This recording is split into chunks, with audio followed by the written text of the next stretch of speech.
सहयोगी इस वक्त मेरे साथ जुड़ चुके हैं। संतोष मेरे सहयोगी इस वक्त वहीं पर मौजूद है, उसी इलाके में, उसी घर के बाहर। अरविंद ओझा भी पूरा अपडेट देंगे, लेकिन पहले संतोष आपके पास अभी हलचल क्या है वहां की, दिखाइए।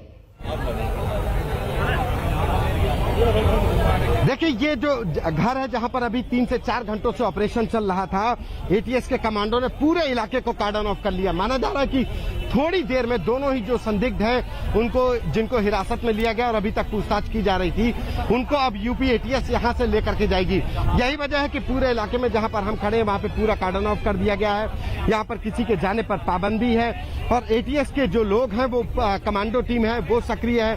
पीएसी के लोग बुला लिए गए हैं क्योंकि थोड़ी देर बाद जिन दो अलकायदा के कनेक्शन में लोगों को हिरासत में लिया गया है, शाहिद और उनके 2 पड़ोसियों, उनसे पूछताछ की गई। उसके बाद जब इनको ले जाया जाएगा ये एटीएस के कमांडो वहां पर जहां पे इंट्रोगेशन किया जाएगा। लेकिन अभी तक जो जानकारी मिल पा रही है, इनका कनेक्शन कश्मीर के एक ब्लास्ट से मिला है। कश्मीर में हुए एक धमाके के बाद से जब कश्मीर पुलिस और इंटेलिजेंस के द्वारा जब इस पे पूरे मामले में जांच की गई, जांच के दौरान ये बात सामने आई कि इनका लखनऊ कनेक्शन है और ये पूरी तरीके से मुस्तैदी देखा जा रहा है कि लोकल पुलिस को भी यहाँ पर बुला लिया गया है। तो इनका कनेक्शन यहाँ पर निकल करके आया है। जो इनका हैंडलर है वो अफगानिस्तान और पाकिस्तान के बॉर्डर पर मौजूद है। ये अभी तक यूपी एटीएस के द्वारा जो जानकारी हमें मिल पा रही है वो वहाँ पर मौजूद है, वहीं से वो कमांड दे रहा था और उसी के कमांड के बाद से यहाँ पर पूरे ऑपरेशन को अंजाम दिया जा रहा था। और इसके बाद से अब जब यूपी एटीएस ने कश्मीर पुलिस से इनपुट मिला, आईबी से इनपुट मिला और आईबी से इनपुट मिलने के बाद से यहाँ यूपी एटीएस में करीब 4 घंटों से ये ऑपरेशन चल रहा है। शाहिद, रियाज और सिराज, ये 3 घर हैं। ये लगातार तीनों घरों को यूपी एटीएस के कमांडोज ने घेर लिया और उसके बाद से इनके लोगों से पूछताछ की गई। जो 3 लोग हैं, शाहिद, रियाज और सिराज, ये बताया जा रहा है ये बुजुर्ग हैं। सिराज और रियाज बताया जा रहा है सरकारी, उत्तर प्रदेश के सरकारी विभाग में कहीं से रिटायर हुए हैं। माना जा रहा है कि खाद्य रसद विभाग में ये थे कभी, उसके बाद से 6 से 7 साल पहले ये रिटायर हो चुके हैं।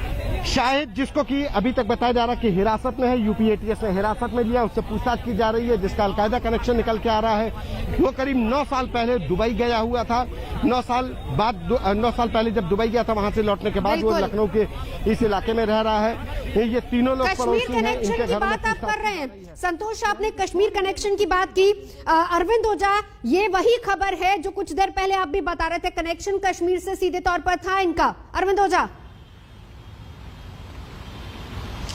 जी बिल्कुल, देखिए यूपी एटीएस के अधिकारी ने आज तक को सबसे पहले एक्सक्लूसिव जो जानकारी दी, उनका सबसे पहला यही कहना था कि जो हमें इनपुट्स मिला उसमें ये इनपुट्स मिला कि हमें क्विक रिस्पॉन्ड करना है। यानी आप समझ सकते हैं कि जो खतरा था वो कितना बड़ा था, किसी बड़ी तैयारी में थे। जो प्रेशर कुकर बॉम्ब रिकवर हुआ है उसके जरिए लखनऊ में बड़े धमाके की साजिश थी, ये यूपी एटीएस के अधिकारी ने आज तक को बताया। साथ ही साथ जम्मू कश्मीर जो कनेक्शन है वो भी निकल करके आया है। चूंकि अभी जांच चल रही है इसलिए उन्होंने बहुत खुलासा तो नहीं किया, लेकिन उनका कहना है कि कश्मीर कनेक्शन भी निकल करके आया है। शायद यही वजह है कि कश्मीर के काउंटर पार्ट से ये इंटेलिजेंस शेयरिंग की गई है। उसके अलावा इनके पास से फायर आर्म्स यानी हथियार भी रिकवर हुए हैं। और आपको बताऊं कि जिस तरह से अगर अलकायदा की बात की जाए तो उत्तर प्रदेश कनेक्शन काफी पुराना रहा है। इस वजह से जो एजेंसी और खासकर यूपी एटीएस ने क्विक रिस्पॉन्ड किया। जैसे ही जानकारी मिली तुरंत मकान को घेरा गया, वहां पर ताबड़तोड़ रेड की गई। उसके बाद प्रेशर कुकर बॉम्ब,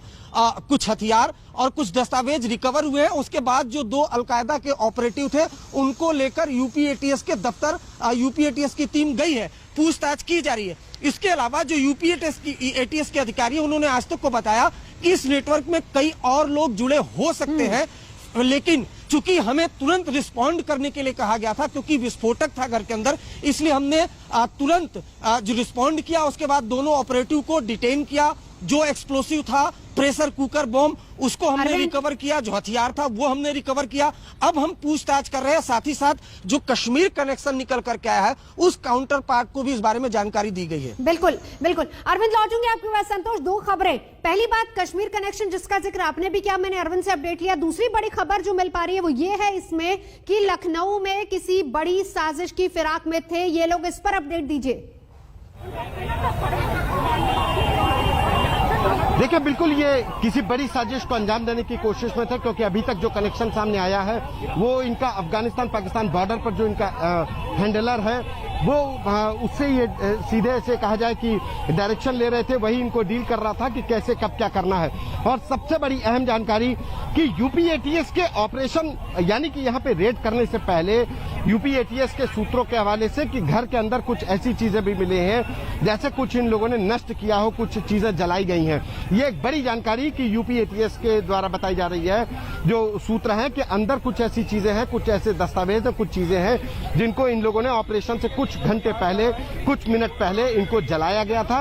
अब इनको उसके जो जला हुआ पार्ट है उसको भी यूपीएटीएस ने कब्जे में ले लिया है और अब उसकी भी जांच करवाई जाएगी कि आखिर क्या चीजें थी। बड़ी खबर संतोष आप दे रहे हैं।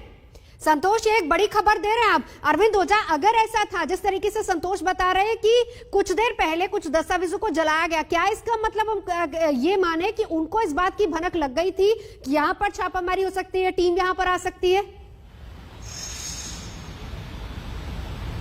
जी देखिए, दो बातें हो सकती है। जैसा मैंने आपको बताया यूपीएटीएस के अधिकारी के हवाले से कि दरअसल उनको ये जो जानकारी मिली थी, इनपुट्स मिला था कि आपको क्विक रिस्पॉन्ड करना है, यानी कहीं न कहीं जो घर में लोग थे वो किसी बड़ी तैयारी की प्लानिंग में थे और उसको अंजाम देने की फिराक में थे, क्योंकि जो असेंबल जो प्रेशर कुकर बॉम्ब मिला है वो असेंबल था, यानी जो प्लानिंग थी वो आखिरी स्टेज में थी। तो इस जो दस्तावेज, जिस तरह से हमारे सहयोगी बता रहे हैं कि जो दस्तावेज घर के अंदर जले मिले, इसके दो मायने हो सकते हैं। एक मायने ये कि ये किसी प्लानिंग को अंजाम देने के लिए जा रहे थे और सबूत मिटाने की कोशिश की गई, या फिर भनक लग गई हो इनको कि जो एजेंसी है वो रेड करने वाली है। तो ये दो मायने हो सकते हैं। इसका खुलासा यूपीएटीएस कुछ देर बाद करेगी, लेकिन क्विक रिस्पॉन्ड करने का मतलब नवजोत आप समझ सकते हैं, अगर किसी एजेंसी को कहा जाए कि ये लोकेशन है, यहाँ पर कुछ संदिग्ध छिपे हो सकते हैं, आप क्विक रिस्पॉन्ड करें, यानी कि खतरा काफी बड़ा था। और जैसा कि मैंने बताया था कि यूपीएटीएस के अधिकारी ने जो आज तक को जानकारी दी, उसके मुताबिक जो असेंबल बम था, काफी हैवी एक्सप्लोसिव उसमें जो रखा गया था, और लखनऊ के जो प्रोमिनेंट इलाके हैं वहां पर बम धमाके की साजिश थी, ये कंफर्म आज तक को जानकारी दी। साथ ही साथ कश्मीर कनेक्शन के बारे में भी उन्होंने बताया कि वहां से भी कुछ संकेत हमें मिले हैं, जिसके बाद हमने कश्मीर के काउंटर पार्ट से बाकायदा ये इंटेलिजेंस शेयरिंग की है। बहुत मुमकिन है कि जम्मू कश्मीर पुलिस लखनऊ आ सकती है, लखनऊ में इनको इंट्रोगेट कर सकती है। फिलहाल